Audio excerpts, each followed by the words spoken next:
ಇದುವರೆಗೂ ತಜ್ಞ ವೈದ್ಯರು ಕೊಟ್ಟ ಎಚ್ಚರಿಕೆ ಸುಳ್ಳಾಗಿಲ್ಲ. ಈಗ ಮತ್ತೆ ಎಚ್ಚರಿಕೆ ಕೊಟ್ಟಿದ್ದಾರೆ. ಯಾಕೆ ಗೊತ್ತಾ?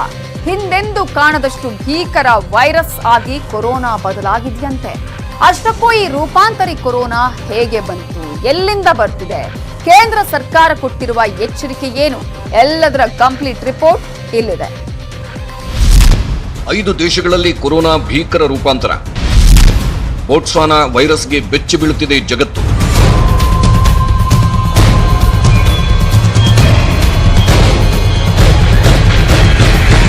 ದಕ್ಷಿಣ ಆಫ್ರಿಕಾದ ವಿಜ್ಞಾನಿಗಳು ಕೋವಿಡ್-19 ಹೊಸ ರೂಪಾಂತರವನ್ನು ಪತ್ತೆ ಹಚ್ಚಿದ್ದಾರೆ. ಈ ಹೊಸ ವೈರಸ್ಗೆ ವಿಜ್ಞಾನಿಗಳು B.1.1.529 ವೈರಸ್ ಅಂತಾನೂ ಹೆಸರಿಟ್ಟಿದ್ದಾರೆ. ಹೊಸ ರೂಪಾಂತರಿ ಕೊರೋನಾ ಬೋಟ್ಸ್ವಾನಾದಲ್ಲಿ 3 ಕಾಣಿಸಿಕೊಂಡಿದೆ. ದಕ್ಷಿಣ ಆಫ್ರಿಕಾದಲ್ಲಿ 6, ಹಾಂಗ್ಕಾಂಗ್ನಲ್ಲಿ 2 ಕಾಣಿಸಿಕೊಂಡಿದೆ. ದಕ್ಷಿಣ ಆಫ್ರಿಕಾ, ಜಿಂಬಾಬ್ವೆ, ನಮೀಬಿಯಾ, ಲೆಸೊಥೊ ಪ್ರಾಂತ್ಯಗಳಲ್ಲಿ ಒಟ್ಟು 22 ಹೊಸ ವೈರಸ್ ಕೇಸ್ ಪತ್ತೆಯಾಗಿದೆ. ಈ ಹೊಸ ಕೊರೋನಾ ಸೋಂಕು ಅತ್ಯಂತ ಅಪಾಯಕಾರಿಯಾಗಿದ್ದು, ಯಾವ ಔಷಧಿ ಕೊಟ್ಟರೂ ಸೋಂಕು ಸದ್ಯಕ್ಕೆ ಕಡಿಮೆ ಆಗ್ತಿಲ್ಲ ಅಂತ ತಜ್ಞ ವೈದ್ಯರೇ ಆತಂಕ ಹೊರಹಾಕಿದ್ದಾರೆ.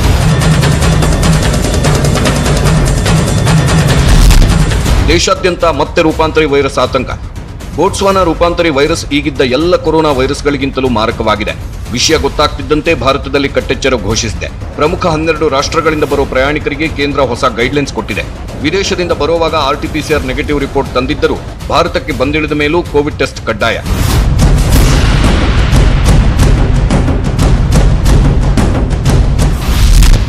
Alpha, beta, gamma, lambda virus ಜಗತ್ತಿನೆಲ್ಲೆಡೆ ಪತ್ತೆಯಾಗಿದ್ವು. ಡೆಲ್ಟಾ ಮತ್ತು ಡೆಲ್ಟಾ ಪ್ಲಸ್ ಭಾರತದಲ್ಲಿ ಸಾವು ನೋವು ಸೃಷ್ಟಿಸಿತ್ತು. ಈಗ B.1.1.529 ಅಂದ್ರೆ ಬೋಟ್ಸ್ವಾನಾ ವೈರಸ್ ಪತ್ತೆಯಾಗಿದೆ.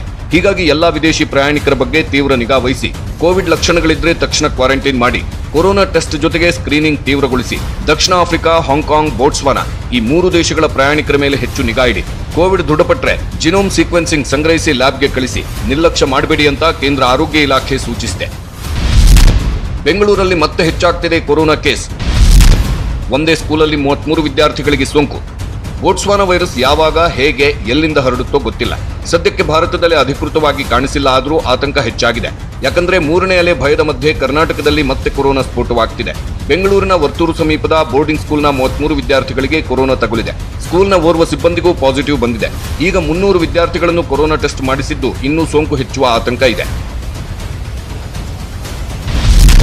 ನಿನ್ನೆ 66, ಇವತ್ತು 116 ಸ್ಟೂಡೆಂಟ್ಸ್ಗೆ ಸೋಂಕು. ಧಾರವಾಡ ಮೆಡಿಕಲ್ ಕಾಲೇಜಿನಲ್ಲಿ ರಣಕೇಕೆ. ಧಾರವಾಡದ SDM ಮೆಡಿಕಲ್ ಕಾಲೇಜಿನಲ್ಲಿ ಕೊರೋನಾ ಕೇಕೆ ಹಾಕಿದೆ. ನಿನ್ನೆ 66 ವಿದ್ಯಾರ್ಥಿಗಳಲ್ಲಿ ಕೊರೋನಾ ದೃಢಪಟ್ಟಿತ್ತು. ಈಗ ಮತ್ತೆ 116 ವಿದ್ಯಾರ್ಥಿಗಳಲ್ಲಿ ಸೋಂಕು ದೃಢಪಟ್ಟಿದ್ದು, ಸೋಂಕಿತರ ಸಂಖ್ಯೆ 182ಕ್ಕೇರಿದೆ. ವಿಷಯ ಗೊತ್ತಾಗ್ತಿದ್ದಂತೆ ಜಿಲ್ಲಾಡಳಿತ ಹಾಸ್ಟೆಲ್ ಸೀಲ್ ಡೌನ್ ಮಾಡಿದ್ದು, ಕಾಲೇಜು ವಿದ್ಯಾರ್ಥಿಗಳ ಜೊತೆ ಎಲ್ಲ ಸಿಬ್ಬಂದಿಗೂ ಕೊರೋನಾ ಟೆಸ್ಟ್ಗೆ ಒಳಪಡಿಸುತ್ತಿದ್ದಾರೆ. ನಿನ್ನೆ 66ವರೆಗೂ ಪಾಸಿಟಿವ್ ಬಂದಿತ್ತು. ಮತ್ತೆ ಮಧ್ಯರಾತ್ರಿವರೆಗೂ ನಾವು ಸುಮಾರು 700 ಟೆಸ್ಟ್ ಮಾಡಿದಾಗ ಮತ್ತೆ 116 ಹೊಸ ಪಾಸಿಟಿವ್ ಕೇಸಸ್ ಬಂದಿದೆ. ಸೊ ಇಲ್ಲಿಯವರೆಗೆ 182 ಹೊಸ ಪಾಸಿಟಿವ್ ಕೇಸಸ್ SDM ಮೆಡಿಕಲ್ ಕಾಲೇಜಲ್ಲಿ ಬಂದಿದೆ. ಸೊ ಅದರಿಂದ ಅಲ್ಲಿ ಇರೋ ಎಲ್ಲ ಸಿಬ್ಬಂದಿ ಮತ್ತು ಸ್ಟಾಫ್ಗಳನ್ನು ಕೂಡ ನಾವು ಮಾಡ್ತಾ ಇದ್ದೇವೆ. ಸೊ ಸುಮಾರು 3,500 ಟೆಸ್ಟ್ಗಳು ಅದು ಆಗುತ್ತೆ. ರಿಸಲ್ಟ್ ಬರೋವರೆಗೂ ವಿಸಿಟರ್ಸ್ಗಳಿಗೆ ಅಲೋ ಮಾಡಬೇಡಿ ಅಂತ ನಾವು ಈಗಾಗಲೇ ಮ್ಯಾನೇಜ್ಮೆಂಟ್ಗೆ ನಿರ್ದೇಶನ ಕೊಟ್ಟಿದ್ದೇವೆ. ಬೋಟ್ಸ್ವಾನಾ ಕೊರೋನಾ ಸೋಂಕು ವಿಶ್ವದಲ್ಲಿ ಆತಂಕ ಸೃಷ್ಟಿಸಿದೆ. ಭಾರತದ ಷೇರು ಮಾರುಕಟ್ಟೆ ಮೇಲೂ ಹೊಡೆತ ಬಿದ್ದಿದ್ದು, ನಿಫ್ಟಿ, ಸೆನ್ಸೆಕ್ಸ್ ಕುಸಿದಿದೆ. ಒಟ್ನಲ್ಲಿ ಮಾಸ್ಕ್ ಹಾಕಿ, ಸಾಮಾಜಿಕ ಅಂತರ ಇರಲಿ, ಸ್ವಚ್ಛತೆ ಕಡೆ ಗಮನ ಹರಿಸಿ ಅಂದ್ರೂ ಜನ ತಲೆ ಕೆಡಿಸ್ಕೊಳ್ತಿಲ್ಲ. ವ್ಯಾಕ್ಸಿನ್ ತಗೊಂಡಿದ್ದೇವು ಬಿಡ್ರಿ, ಕೊರೋನಾ ಹೊರಟು ಹೋಯ್ತು ಬಿಡ್ರಿ, ಕೊರೋನಾ ನಮ್ಗೆಲ್ಲಿ ಬರುತ್ತೆ, ಎಲ್ಲ ಸುಳ್ಳು ಹೇಳ್ತಾರೆ ಅನ್ನೋ ನಿರ್ಲಕ್ಷ್ಯನೂ ಕಮ್ಮಿ ಆಗಿಲ್ಲ. ನಮ್ಮ ಸಲಹೆ ಇಷ್ಟೇ, ಬೀದಿಲಿರೋ ಮಾರಿಯನ್ನ ಮನೆಗೆ ಕರ್ಕೊಂಡು ಹೋಗ್ಬೇಡಿ, ನಿಮ್ಮ ಎಚ್ಚರಿಕೆಯಲ್ಲಿ ನೀವಿರಿ. Bureau report, news 18 Kannada. ಇವತ್ತು ಬೆಂಗಳೂರಲ್ಲಿ ಬರೀ ಭೂಕಂಪತೆ ಚರ್ಚೆ. ಅಲ್ಲಿ ಸೌಂಡ್ ಆಯ್ತಂತೆ, ಇಲ್ಲಿ ಬ್ಲಾಸ್ಟ್ ಆಯ್ತಂತೆ, ಭೂಕಂಪ ಇರ್ಬೋದಂತೆ ಅನ್ನುವ ಮಾತು ಎಲ್ಲೆಲ್ಲೂ ಹರಿದಾಡ್ತಿತ್ತು. ಹಾಗಿದ್ರೆ ರಾಜಧಾನಿಯಲ್ಲಿ ಇವತ್ತು ಆಗಿದ್ದಾದ್ರೂ ಏನು, ಭಾರೀ ಶಬ್ದಕ್ಕೆ ಕಾರಣ ಏನು? ಇಲ್ಲಿದೆ ನೋಡಿ ಕಂಪ್ಲೀಟ್ ರಿಪೋರ್ಟ್. ರಾಜಧಾನಿಯಲ್ಲಿ ಭಾರೀ ಶಬ್ದಕ್ಕೆ ಬೆಚ್ಚಿಬಿದ್ದ ಜನ. ಭೂಕಂಪನ ಆಗಿಲ್ಲ ಎಂದು ತಜ್ಞರ ಸಮಾಧಾನ. ಬೆಂಗಳೂರಿನಲ್ಲಿ ಇವತ್ತು ಎಲ್ಲೆಲ್ಲೂ ಭಾರೀ ಶಬ್ದದ್ದೇ ಚರ್ಚೆ. ಕೆಲವರು ಏನೋ ಸ್ಫೋಟ ಆಯ್ತು ಅಂತ ಹೊರಗೋಡಿ ಬಂದ್ರೆ, ಇನ್ನಷ್ಟು ಜನ ಭೂಕಂಪ ಇರಬಹುದು ಅಂತ ಬೆಚ್ಚಿ ಬಿದ್ದಿದ್ರು. ಭೂಮಿಯ ಶೇಕ್ ಅನುಭವಕ್ಕೆ ಜನ ಕೂಡ ಶೇಕ್ ಆಗೋಗಿದ್ರು. ಬೆಳಗ್ಗೆ 11:45ರಿಂದ 12:15 ಸುಮಾರಿಗೆ ಆದ ಈ ಅನುಭವದಿಂದ ಜನ ಟೆನ್ಷನ್ ಆಗಿದ್ರು. ಕೆಲ ಕಡೆ ಕಿಟಕಿ ಬಾಗಿಲು ಬಡಿದ ಜೋರಾದ ಶಬ್ದ ಆಗಿದ್ರೆ, ಇನ್ನು ಕೆಲವು ಕಡೆ ಭಾರೀ ಸ್ಫೋಟದ ಶಬ್ದ ಕಾಣಿಸಿತು. ಆರ್ಆರ್ ನಗರ, ಕಗ್ಲಿಪುರ, ಕೆಂಗೇರಿ ಸುತ್ತಮುತ್ತ ಈ ಅನುಭವ ಆಗಿತ್ತು.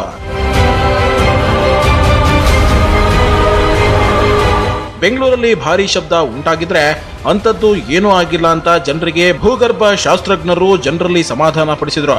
ಸದ್ಯಕ್ಕೆ ಭೂಕಂಪನ ಆಗಿಲ್ಲ, ಆದ್ರೆ ಶಬ್ದದ ಬಗ್ಗೆ ನಮ್ಮ ಇಲಾಖೆ ತನಿಖೆ ಮಾಡುತ್ತೆ ಅಂತ KSNDMC ನಿರ್ದೇಶಕ CV ರಾಮನ್ ಹೇಳಿದ್ರು. ಅರ್ಥಕ್ವೇಕ್ ವೇವ್ಸ್ ಅನ್ನ ರೆಕಾರ್ಡ್ ಆದ್ಮೇಲೆ ಅದರಲ್ಲಿ ರಿಕ್ಟರ್ ಸ್ಕೇಲ್ ನಲ್ಲಿ ಅದನ್ನ ಅಳತೆ ಮಾಡ್ತಾರೆ. 3 ಅಥವಾ 4, 5 ನಂತರದ್ದು ಇರೋದನ್ನ ಹೆಚ್ಚಿನ ಇದಂತ ಹೇಳ್ತೀವಿ. ಸೊ ಕಡಿಮೆ ಪ್ರಮಾಣದಲ್ಲಿ ಈಗ ಈವರೆಗೂ ಪ್ರಾಥಮಿಕ ಹಂತದ ವರದಿನಲ್ಲಿ ಅಂತದೇನು ಬಂದಿಲ್ಲ ಅಂತ ಇದೆ. ಇನ್ನು ಗಣಿ ಮತ್ತು ಭೂ ವಿಜ್ಞಾನ ಇಲಾಖೆ ಉಪನಿರ್ದೇಶಕಿ ಲಕ್ಷ್ಮಮ್ಮ ಅವರು ಕೂಡ ಯಾವುದೇ ಭೂಕಂಪ ಸ್ಫೋಟ ಉಂಟಾಗಿಲ್ಲ ಅಂತ ಮಾಹಿತಿ ನೀಡಿದ್ರು. ಭೂಮಿಯ ಒಳಗಿನ ಪದರದಲ್ಲಿನ ಏರ್ ಕ್ರ್ಯಾಕ್ ನಿಂದಾಗಿ ಈ ರೀತಿ ಸೌಂಡ್ ಬಂದಿರಬಹುದು ಅಂದ್ರು. ಈಗ ಇತ್ತೀಚೆಗೆ ಮಳೆ ತುಂಬಾ ಬಿದ್ದಿದ್ರಿಂದ ಎಲ್ಲೆಲ್ಲಿ ಏರ್ ಕ್ರಾಕ್ಸ್ ಇರುತ್ತೋ ಅಲ್ಲಿ ಒಳಗಡೆ ಮಳೆ ನೀರು ಹೋದಂತ ಸಂದರ್ಭದಲ್ಲಿ ಏರ್ ಬ್ಲಾಸ್ಟ್ ಆಗಿರ್ತಕ್ಕಂಥದ್ದು ಒಂದು ಸಂಭವ ಇರುತ್ತೆ. ಅಧಿಕಾರಿಗಳೇನೋ ಭೂಕಂಪ ಆಗಿಲ್ಲ, ಸ್ಫೋಟವೂ ಆಗಿಲ್ಲ ಅಂದ್ರು. ಹಾಗಾದ್ರೆ ಆಗಿದ್ದಾದ್ರೂ ಏನೋ ಭೂಕಂಪನದ ಅನುಭವ, ಶಬ್ದ ಅಥವಾ ಸ್ಫೋಟದ ಅನುಭವ ಎಲ್ಲೆಲ್ಲಿ ಆಯಿತು ಅಂತ ನೋಡೋದಾದ್ರೆ ಬೆಳಿಗ್ಗೆ ಏಕಕಾಲದಲ್ಲಿ 3 ಜಿಲ್ಲೆಗಳಲ್ಲಿ ಕಂಪನ ಹಾಗೂ ಸ್ಫೋಟದ ಅನುಭವ ಆಗಿದೆ. ಬೆಂಗಳೂರು ನಗರ, ರಾಮನಗರ ಜಿಲ್ಲೆ ಹಾಗೂ ಮಂಡ್ಯ ಜಿಲ್ಲೆಯ ಜನರಿಗೆ ಸ್ಫೋಟದ ಅನುಭವ ಆಗಿದೆಯಂತೆ. ಹೀಗಾಗಿ ಆ ಭಾಗದ ಜನರು ಆತಂಕಕ್ಕೆ ಈಡಾಗಿದ್ದಾರೆ. ಬೆಂಗಳೂರಲ್ಲಿ ಭೂಕಂಪನದ ಅನುಭವ ಆಯ್ತು ಅಂದ್ರಲ್ಲ, ಆ ಜನ ಏನ್ ಹೇಳಿದ್ರು, ಅನುಭವ ಹೇಗಿತ್ತು ಅವರ ಬಾಯಲ್ಲೇ ಕೇಳಿ. ಸಡನ್ ಆಗಿ ಕಿಟಕಿ ಬಾಕ್ಲುಗಳೆಲ್ಲ ಜೋರ ದಡ ದಡ ದಡ ಅಂತ ಬಡ್ಕೊಂಡಂಗೆ. ನಾವು ಇದೇನಪ್ಪ ಯಾವತ್ತೂ ಈ ಥರ ಅನುಭವ ಆಗಿರಲಿಲ್ಲ. ಬಟ್ ಈ ಬಾಕ್ಲು ಬಡ್ದಿದ್ದ ಅನುಭವ ಇದೆಯಲ್ಲ, ನಮಗೊಂಥರ ಹೆದರಿಕೆ ಆದಂಗೆ ಆಯಿತು. ಹೊರಗಡೆ ಕುಂತಿದ್ದೆ, ಅಲ್ಲಿ ಮುಂದ್ಗಡೆ ರೋಡ್ ಹತ್ತಗ ಒಂದು ಸೌಂಡ್, ಒಂದರೆ ಆಟಮ್ ಬಾಂಬ್ ಹೊಡೆದಂಗೆ ಪಟ್ ಈ ಬ್ಲಾಸ್ಟ್ ಆಗುತ್ತಲ್ಲ ಆ ಥರ ಒಂದು ಸೌಂಡ್ ಬಂತಲ್ಲಿ. ಅಷ್ಟೇ, ನಾವೇ ಯಾರೋ ಬ್ಲಾಸ್ಟ್ ಏನೋ ಇದು ಮಾಡಿದಾರೆ ಅಂತ ತಿಳ್ಕೊಂಡು ಕೂತ್ಕೊಂಡಿದ್ದೆ. ಮಂಡ್ಯ ಹಾಗೂ ರಾಮನಗರ ಭಾಗದಲ್ಲಿ ಶಬ್ದ ಅಥವಾ ಕಂಪನದ ಅನುಭವ ಹೇಗಿತ್ತು ಅನ್ನೋದನ್ನ ಅಲ್ಲಿನ ಜನ ಹೇಳಿದ್ದಾರೆ ಕೇಳಿ. ಮನೆ ಒಳಗಡೆ ಏನಪ್ಪ ಮನೆನೇ ಬಿದ್ದೋಗೋ ತರದಲ್ಲೇ ಆ ಶಬ್ದ ಬಂದಂತದ್ದು. ಏನಾಯ್ತು ಅಂತ ಹೇಳಿ ನಾವೆಲ್ಲ ಮನೆ ಬಿಟ್ಟು ಆಚೆ ಬಂದು ನಿಂತ್ಕೊಂಡ್ಬಿಟ್ಟು ನೋಡ್ತಾ ಇದೀವಿ. ಆ ಹಾರ್ಬಟ ಇನ್ನೂ ಕಿವಿಲಿ ಗುಯಿ ಕೊಡ್ತಾ ಇದೆ. ಒಂದು 12 ಕಾಲ್ ಸಂದರ್ಭದಲ್ಲಿ ಏನ್ ಭಾರಿ ಗಾತ್ರ ಸೌಂಡ್ ಆಯ್ತು. ಎಲ್ಲೋ ಅಕ್ಕಪಕ್ಕ ಏನೋ ಬಿಲ್ಡಿಂಗ್ ಏನೋ ಬಿದ್ದೋಯ್ತು ಅನ್ನೋ ಎಲ್ಲ ಹೊರಗಡೆ ಬಂದು ನೋಡೋದು. ಆದ್ರೆ ಯಾವುದೇ ರೀತಿ ಇದಾಗಿಲ್ಲ. ಸೌಂಡ್ ಮಾತ್ರ ತುಂಬಾ ಜೋರಾಗಿ ಬಂತು. ಇನ್ನು ಬಿಡದಿಯ ನಮ್ ತೋಟದಲ್ಲೂ ಸೌಂಡ್ ಆಗಿದ್ದನ್ನ ಕೇಳಿಸ್ಕೊಂಡೆ ಅಂತ ಮಾಜಿ CM HD ಕುಮಾರಸ್ವಾಮಿ ಕೂಡ ಹೇಳಿದ್ರು. ಹೌದು, ನಾನು ತೋಟದಲ್ಲಿ ಬೆಳಗ್ಗೆ ನಮ್ಮ ತೋಟದಲ್ಲಿ ನಾನು ಇಲ್ಲಿ ಚಿಕ್ಕಬಳ್ಳಾಪುರಕ್ಕೆ ಹೊರಡತಕ್ಕಂಥ ಸಂದರ್ಭದಲ್ಲಿ ಒಂದು ಸೌಂಡ್ ಆಗಿದ್ದು ನಿಜ. ನಮ್ಮ ತೋಟದಲ್ಲೂ ಕೇಳಿಸ್ಕೊಂಡೆ. ನಾನೆಲ್ಲ ಮೋಸ್ಟ್ಲಿ ಕಲ್ಲು ಗಣಿಗಾರಿಕೆಗೆಲ್ಲೋ ಬ್ಲಾಸ್ಟ್ ಮಾಡಲಿಕ್ಕೇನೋ ಮಾಡಿದ್ದಾರೇನೋ ಅಂತ ನಾನು ಅನ್ಕೊಂಡೆ. ಇದು ಶಬ್ದ ಹಾಗೂ ಕಂಪನದ ಸಾಕ್ಷಾತ್ ಅನುಭವ ಪಡೆದವರ ಮಾತುಗಳು. ಆದ್ರೆ ಅಂಥದ್ದೇನೂ ಆಗಿಲ್ಲ ಅಂತ ಭೂಗರ್ಭ ಶಾಸ್ತ್ರಜ್ಞರು ಹಾಗೂ ಅಧಿಕಾರಿಗಳು ಹೇಳ್ತಿದ್ದಾರೆ. ಜೊತೆಗೆ ಕಂದಾಯ ಸಚಿವರಾದ ಆರ್ ಅಶೋಕ್ ಅವರು ಕೂಡ ಜನ ಯಾರೂ ಆತಂಕ ಪಡಬೇಡಿ, ಅಂಥದ್ದೇನೂ ಆಗಿಲ್ಲ ಅಂತ ಧೈರ್ಯ ತುಂಬಿದ್ರು. ಡಿಸಾಸ್ಟರ್ ಮ್ಯಾನೇಜ್ಮೆಂಟಿನ ಅಧಿಕಾರಿಗಳ ಜೊತೆ ಸಂಪರ್ಕದಲ್ಲಿದ್ದೀನಿ, ಮಾತಾಡಿದ್ದೀನಿ. ಅದು ಯಾವುದೇ ರೀತಿ ಆ ಥರದ ಭೂಕಂಪದ ಮುನ್ಸೂಚನೆ ಯಾವುದು ಕೂಡ ಆ ಪ್ರದೇಶದಲ್ಲಿ ಬಂದಿಲ್ಲ ಅಂತೇಳಿ ನನಗೆ ಮಾಹಿತಿಯನ್ನು ಕೊಟ್ಟಿದ್ದಾರೆ. ಆ ದೃಷ್ಟಿಯಿಂದ ನಾನು ಎಲ್ಲಿ ಭೂಕಂಪ ಆಗಿದೆ ಅಂತ ಜನ ಭಯಭೀತರಾಗಿದ್ದಾರೆ. ದಯವಿಟ್ಟು ಆ ಥರದ ಯಾವುದೇ ರೀತಿ ಮುನ್ಸೂಚನೆ ಬಂದಿಲ್ಲ. ಇನ್ನು ಬೆಂಗಳೂರಲ್ಲಿ ಭೂಕಂಪನ ಆಗೋಕೆ ಸಾಧ್ಯವಿಲ್ಲ ಅಂತ ಭೂಗೋಳ ಶಾಸ್ತ್ರಜ್ಞರು ಮ್ಯಾಪ್ ಮೂಲಕ ವಿವರಿಸಿದ್ರು. ಇಲ್ಲಿ ನೋಡಿ, ಯಾವುದೇ ಅರ್ಥಕ್ವಿಕ್ಸ್ ಆಗಿರ್ತಕ್ಕಂಥದ್ದು ನಮಗೆ ಮಾಹಿತಿ ಇಲ್ಲ. ಕೆಲವೊಂದು ಕಡೆ ಬಿಟ್ಟರೆ ಈ ರಿಮೈನಿಂಗ್ ಇಂಡಿಯಾದಲ್ಲಿ ನಮಗೆ ಅರ್ಥಕ್ವಿಕ್ಸ್ ಆಗಿರ್ತಕ್ಕಂಥ ಏನು ಮಾಹಿತಿ ನಮಗೆ ಜಾಸ್ತಿ ಕಂಡು ಬರಲ್ಲ. ಯಾಕಂದರೆ ಶಿಲೆಗಳು ತುಂಬ ಸ್ಟ್ರಾಂಗ್ ಇರೋದ್ರಿಂದ, ತುಂಬ ಅವು ಗಟ್ಟಿಯಾಗಿರೋದ್ರಿಂದ ಇಲ್ಲಿ ಭೂಕಂಪನ ಆಗೋದು ತುಂಬ ಸಾಧ್ಯತೆಗಳು ತುಂಬ ಕಡಿಮೆ ಇರುತ್ತವೆ. ಒಟ್ನಲ್ಲಿ ತಜ್ಞರು ಹಾಗೂ ಭೂಗಣಿ ಇಲಾಖೆಯ ಅಧಿಕಾರಿಗಳು ಇವತ್ತು ಆಗಿರೋದು ಭೂಕಂಪ ಅಲ್ಲ ಅನ್ನೋದನ್ನ ಸ್ಪಷ್ಟಪಡಿಸಿದ್ದಾರೆ. ಅದೇನೇ ಆಗಲಿ, ಇವತ್ತಿನ ಒಂದು ಕ್ಷಣದ ಭಾರೀ ಸದ್ದು ಹಾಗೂ ಕಂಪನದ ಅನುಭವಕ್ಕೆ 3 ಜಿಲ್ಲೆಯ ಜನರು ಭಯಭೀತರಾಗಿದ್ದು ಮಾತ್ರ ಸತ್ಯ.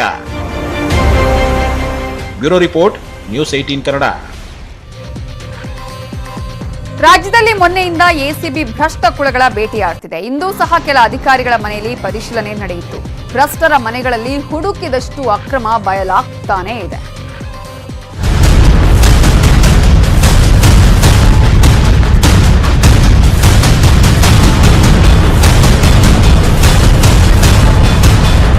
ಎಸಿಬಿ ಅಧಿಕಾರಿಗಳು ರಾಜ್ಯದಲ್ಲಿ 15 ಭ್ರಷ್ಟ ಸರ್ಕಾರಿ ನೌಕರರ ಮನೆಯಲ್ಲಿ ರೇಡ್ ಮಾಡಿದ್ದರು. ಅಧಿಕಾರಿಗಳ ಮನೆಯಲ್ಲಿ ಸಿಕ್ಕ ಹಣ, ಚಿನ್ನ, ಆಸ್ತಿಗಳ ಮಾಹಿತಿ ಸಂಗ್ರಹಿಸುತ್ತಿದೆ ಎಸಿಬಿ. ಆದಾಯಕ್ಕಿಂತ ಅತಿ ಹೆಚ್ಚು ಅಂದ್ರೆ 100 ರಿಂದ 800ರಷ್ಟು ಅಕ್ರಮ ಸಂಪತ್ತು ಪತ್ತೆಯಾಗಿದೆ. ಸದ್ಯ ಹಣ, ಚಿನ್ನ, ಆಸ್ತಿ ಪತ್ರ ಜಪ್ತಿ ಮಾಡಿರುವ ಎಸಿಬಿ ಎಲ್ಲವನ್ನೂ ಪರಿಶೀಲನೆ ನಡೆಸಿ ವಿಚಾರಣೆಗೆ ಸಿದ್ಧತೆ ಮಾಡುತ್ತಿದೆ. 15 ಜನರ ಪೈಕಿ ಈಗಾಗಲೇ 2 ಜೈಲು ಪಾಲಾಗಿದ್ದಾರೆ. ತನಿಖೆಗೆ ಸಹಕರಿಸದಿದ್ದರೆ ಉಳಿದವರಿಗೂ ಸಂಕಷ್ಟ ಎದುರಾಗುವುದು ಪಕ್ಕ. ಎಲ್ಲರ ಫೈಲ್ ಸ್ಟಡಿ ಮಾಡಿ ಒಬ್ಬೊಬ್ಬರನ್ನೇ ಡ್ರಿಲ್ ಮಾಡಲು ಎಸಿಬಿ ಸಜ್ಜಾಗಿದೆ. ಮತ್ತಷ್ಟು ಬಯಲಾಗಿದೆ ಭ್ರಷ್ಟ ಕುಬೇರನ ಆಸ್ತಿ. ನಿನ್ನೆ ಶಾಂತಗೌಡನ 4 ಕೋಟಿ ರೂಪಾಯಿ 15 ಲಕ್ಷ ಆಸ್ತಿ ಪತ್ತೆ. ಇಂದು 10 ಬ್ಯಾಂಕ್ ಅಕೌಂಟ್ 50 ಲಕ್ಷ ಪತ್ತೆ. ದುಬೈನಿಂದ ಚಿನ್ನದ ಗಟ್ಟಿ ಖರೀದಿಸಿದ ರಶೀದಿ ಸಿಕ್ತು. ಬ್ಯಾಂಕ್ ಅಕೌಂಟ್ ಬ್ಲಾಕ್ ಮಾಡಿಸಿದ ಎಸಿಬಿ. ಕಲಬುರಗಿ ಜಿಲ್ಲೆಯ ಜೇವರ್ಗಿ ಪಿಡಬ್ಲ್ಯೂಡಿ ಜೆಇ ಶಾಂತಗೌಡ ಬಿರಾದರ್ ಕೋಟಿ ಹಣ ಬಾಚಿ ನುಂಗಿ ನೀರು ಕುಡಿದಿರುವ ಭ್ರಷ್ಟರ ಲೆಕ್ಕವನ್ನ ಎಸಿಬಿ ಇಂಚಿಂಚು ಪರಿಶೀಲಿಸಿದೆ. ಶಾಂತಗೌಡಗೆ ಸಂಬಂಧಿಸಿದ ಮತ್ತಷ್ಟು ಬ್ಯಾಂಕ್ ಖಾತೆಗಳ ಬಗ್ಗೆ ಪರಿಶೀಲನೆ ನಡೆಸಿತು. ಶಾಂತಗೌಡ ಎಸ್ಬಿಐ, ಕೆನರಾ ಬ್ಯಾಂಕ್ ಸೇರಿ 10ಕ್ಕೂ ಹೆಚ್ಚು ಬ್ಯಾಂಕ್ಗಳಲ್ಲಿ ಖಾತೆ ಹೊಂದಿರುವುದು ಪತ್ತೆಯಾಗಿದೆ. ವಿವಿಧ ಅಕೌಂಟ್ನಲ್ಲಿ 50 ಲಕ್ಷ ರೂಪಾಯಿ ಹಣ ಪತ್ತೆಯಾಗಿದೆ. ಇನ್ನು ಹಂಗರ್ಗ ಗ್ರಾಮದಲ್ಲಿ ಶಾಂತಗೌಡ ಮೃತ ಮಗಳ ನೆನಪಿಗಾಗಿ ಫಾರ್ಮ್ ಹೌಸ್ನಲ್ಲೇ ಆಶ್ರಮ ಕಟ್ಟಿಸಿದ್ದಾನೆ. ಶಾಂತಗೌಡ ಪುತ್ರನು ಕೋಟಿ ಕುಳ. ಪುತ್ರನ ಅಕೌಂಟ್ನಲ್ಲೇ ಅತಿ ಹೆಚ್ಚು ದುಡ್ಡು. ತಂದೆಗಿಂತ ಪುತ್ರನ ಅಕೌಂಟ್ನಲ್ಲಿಯೇ ಅತಿ ಹೆಚ್ಚು ದುಡ್ಡು ಪತ್ತೆಯಾಗಿದೆ. ಅಲ್ಲದೆ ಕೋಟಿ ಹಣ ಮಾಡಿರುವ ಬಿರಾದರ್ ದುಬೈನಿಂದ ಚಿನ್ನದ ಗಟ್ಟಿ ಖರೀದಿ ಮಾಡಿದ್ದಾರೆ. ಇದಕ್ಕೆ ಸಾಕ್ಷಿಯಾಗಿ ಬೆಂಗಳೂರಿನ ಬಿರಾದರ್ ಮನೆಯಲ್ಲಿ ಶಾಂತಗೌಡನ ಮಗನ ಹೆಸರಲ್ಲಿ ಇರುವ ಚಿನ್ನದ ಗಟ್ಟಿಯ ರಶೀದಿ ಪತ್ತೆಯಾಗಿದೆ. ಹೀಗಾಗಿ ಬೆಂಗಳೂರು ಜಯನಗರದಲ್ಲಿರುವ ಮನೆಯಲ್ಲೂ ಎಸಿಬಿ ಜಾಲಾಡಿತು. ಸದ್ಯ ಬೆಂಗಳೂರು ಬ್ಯಾಂಕ್ ಅಕೌಂಟ್ ಪರಿಶೀಲನೆ ಮಾತ್ರ ಬಾಕಿ ಇದೆ. ನಿನ್ನೆಯವರೆಗೆ ಒಟ್ಟು ಆದಾಯಕ್ಕಿಂತ 500 ಪಟ್ಟು ಹೆಚ್ಚಳವಾಗಿದೆ.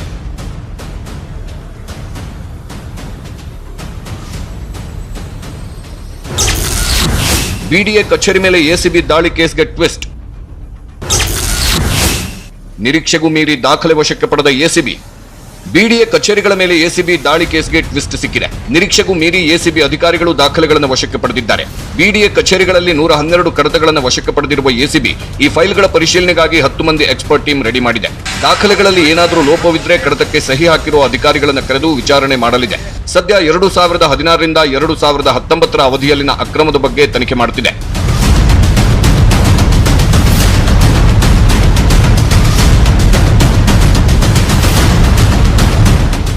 ಕೋಟಿ ಹಣ ಬಾಚಿ ನುಂಗಿ ನೀರು ಕುಡಿದಿದ್ದ ಭ್ರಷ್ಟರಿಗೆ ಎಸಿಬಿ ಸರಿಯಾಗಿಯೇ ಬಿಸಿ ಮುಟ್ಟಿಸಿದೆ. ಭ್ರಷ್ಟ ಕುಬೇರರ ಸಂಪತ್ತಿನ ಕೋಟೆಯಲ್ಲಿ ಎಸಿಬಿ ಇಂಚಿಂಚು ಬಿಡದೆ ಜಾಲಾಡ್ತಿದೆ. Bureau report, news 18 Kannada. ಅಗ್ರ ರಾಷ್ಟ್ರೀಯ ವಾರ್ತೆಯಲ್ಲಿ ಉಳಿದ ಪ್ರಮುಖ ಸುದ್ದಿ ನೋಡೋಣ ಬ್ರೇಕ್ ಆದ್ಮೇಲೆ.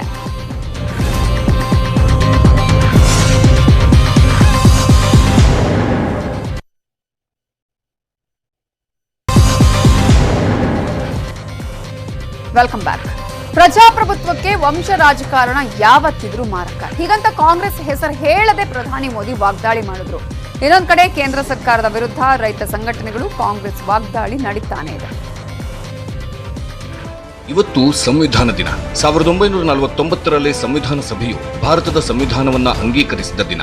ಈ ನೆನಪನ್ನ ಜೀವಂತವಾಗಿಡಲು 2015ರಿಂದ ಮೋದಿ ಸರ್ಕಾರ ಸಂವಿಧಾನ ದಿನಾಚರಣೆ ಆಚರಿಸುತ್ತಿದೆ. ಇವತ್ತು ಸಂಸತ್ತಿನ ಸೆಂಟ್ರಲ್ ಹಾಲ್ನಲ್ಲಿ ಕಾರ್ಯಕ್ರಮ ಇತ್ತು. ಆದರೆ ಸಂವಿಧಾನ ದಿನ ಕಾರ್ಯಕ್ರಮಕ್ಕೆ ಪ್ರತಿಪಕ್ಷದವರು ಯಾರೂ ಬಂದಿರಲಿಲ್ಲ. ಕುಟುಂಬ ರಾಜಕಾರಣ ದೇಶಕ್ಕೆ ಮಾರಕ, ವಂಶ ರಾಜಕಾರಣ ಪ್ರಜಾಪ್ರಭುತ್ವಕ್ಕೆ ಮಾರಕ. ಸಂವಿಧಾನ ಕಾರ್ಯಕ್ರಮದಲ್ಲಿ ಪ್ರಧಾನಿ ಮೋದಿ ಆಡಿದ ಮಾತುಗಳಿವು. ಕಾಂಗ್ರೆಸ್ ಪಕ್ಷದ ಹೆಸರು ಹೇಳದೆ ಮೋದಿ ವಂಶ ರಾಜಕಾರಣ, ಕುಟುಂಬ ರಾಜಕಾರಣದ ವಿರುದ್ಧ ಗುಡುಗಿದ್ರು. पारिवारिक पार्टियां, इसका मतलब मैं ये नहीं करता हूं कि एक परिवार में से एक से अधिक लोग राजनीति में न आए. जी नहीं. योग्यता के आधार पर, जनता के आशीर्वाद से किसी परिवार से एक से अधिक लोग राजनीति में जाएं, इससे पार्टी परिवारवादी नहीं बन जाती है. लेकिन जो पार्टी पीढ़ी दर पीढ़ी एक ही परिवार चलाता रहे, पार्टी की सारी व्यवस्था परिवारों के पास रहे, वो लोकतंत्र, स्वस्थ लोकतंत्र के लिए सबसे बड़ा संकट होता है.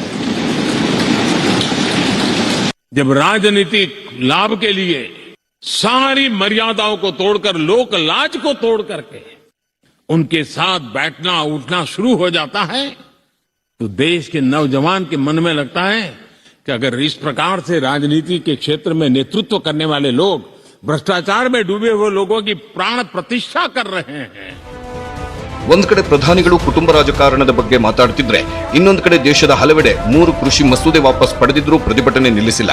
ಸಂಸತ್ನಲ್ಲಿ ಅಧಿಕೃತವಾಗಿ ಹಿಂಪಡೆಯುವವರೆಗೂ ಹೋರಾಟ ನಡೆಸುತ್ತಿದ್ದಾರೆ. ಇವತ್ತು ರಾಷ್ಟ್ರೀಯ ಹೆದ್ದಾರಿಗಳನ್ನು ತಡೆದು ಪ್ರತಿಭಟಿಸಿದ್ರು. ಈ ಮಧ್ಯೆ ಕಾಂಗ್ರೆಸ್ನ ಪ್ರಿಯಾಂಕಾ ಗಾಂಧಿ ಕೃಷಿ ಮಸೂದೆ ವಿಷಯ ಹಿಡಿದು ಕೇಂದ್ರ ಸರ್ಕಾರದ ವಿರುದ್ಧ ಟ್ವಿಟರ್ನಲ್ಲಿ ಹರಿಹಾಯ್ದ್ರು. ಕೇಂದ್ರ ಸರ್ಕಾರದ ಅಹಂಕಾರದಿಂದ 700 ರೈತರು ಹುತಾತ್ಮರಾದ್ರು. ಅವರ ತ್ಯಾಗವನ್ನ ಮರೆಯಲು ಆಗಲ್ಲ ಅಂತ ಟ್ವೀಟ್ ಮಾಡಿದ್ದಾರೆ. 1 ವರ್ಷದ ರೈತರ ಸತ್ಯಾಗ್ರಹವು ರೈತರ ದೃಢ ನಿಲುವು ಮತ್ತು ಅನ್ನದಾತರ ಮೇಲೆ ಸರ್ಕಾರ ನಡೆಸಿದ ದೌರ್ಜನ್ಯವನ್ನ ನೆನಪಿಸುತ್ತದೆ ಎಂದು ಅವರು ಹಿಂದಿಯಲ್ಲಿ ಟ್ವೀಟ್ ಮಾಡಿದ್ರು. Bureau report, news 18 Kannada.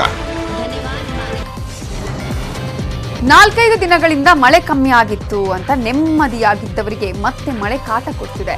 ತಮಿಳುನಾಡಿನ 5 ಜಿಲ್ಲೆಗಳಲ್ಲಿ ಮಳೆ ಹುಚ್ಚಾಟಕ್ಕೆ ಊರೂರೇ ಮುಳುಗಿ ಹೋಗಿದೆ. ಚೆನ್ನೈ, ರಾಮನಾಥಪುರಂ, ನಾಗಪಟ್ಟಣಂ, ತೂತುಕುಡಿ ಹಾಗೂ ದಿಂಡಿಗಲ್ನಲ್ಲಿ ರೆಡ್ ಅಲರ್ಟ್ ಘೋಷಣೆಯಾಗಿದೆ. ತಮಿಳುನಾಡಿನ 27 ಜಿಲ್ಲೆಗಳಲ್ಲಿ ಮತ್ತೆ ಶಾಲಾ ಕಾಲೇಜುಗಳಿಗೆ ರಜೆ ಘೋಷಿಸಿದ್ದಾರೆ. ಬೆಂಗಳೂರು ಸೇರಿ ರಾಜ್ಯದ ಹಲವು ಜಿಲ್ಲೆಗಳಲ್ಲಿ ಮತ್ತೆ ಮೋಡ ಕವಿದಿದ್ದು ನಾಳೆಯಿಂದ ಮತ್ತೆ ಮಳೆಯಾಗಬಹುದು ಅಂತ ಹವಾಮಾನ ಇಲಾಖೆ ಎಚ್ಚರಿಸಿದೆ. ಸೊ ಹುಷಾರಾಗಿರಿ.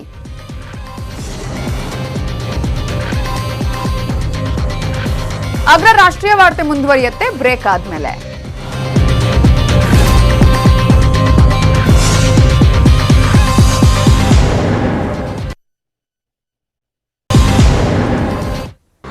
ಅಗ್ರ ರಾಷ್ಟ್ರೀಯ ವಾರ್ತೆಗೆ ಮತ್ತೆ ಸ್ವಾಗತ.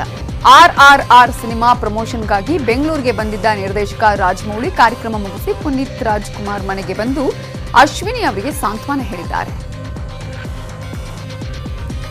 ಹಾಗೆಯೇ ಮೈಸೂರಲ್ಲಿ ಮಾತಾಡಿದ ಶಿವರಾಜ್ ಕುಮಾರ್ 3 ವಾರದಲ್ಲಿ ಶಕ್ತಿಧಾಮದಲ್ಲಿ ಶಾಲೆ ನಿರ್ಮಾಣದ ಬಗ್ಗೆ ಸ್ಪಷ್ಟ ತೀರ್ಮಾನ ಕೈಗೊಳ್ತೇವೆ ಅಂತ ಹೇಳಿದ್ದಾರೆ.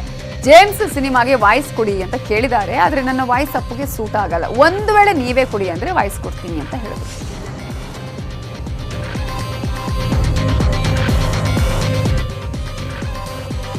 ಉಳಿದ ಪ್ರಮುಖ ಸುದ್ದಿಯನ್ನು ಕ್ವಿಕ್ ಆಗಿ ನೋಡೋಣ ಎಕ್ಸ್‌ಪ್ರೆಸ್ 18 ನಲ್ಲಿ.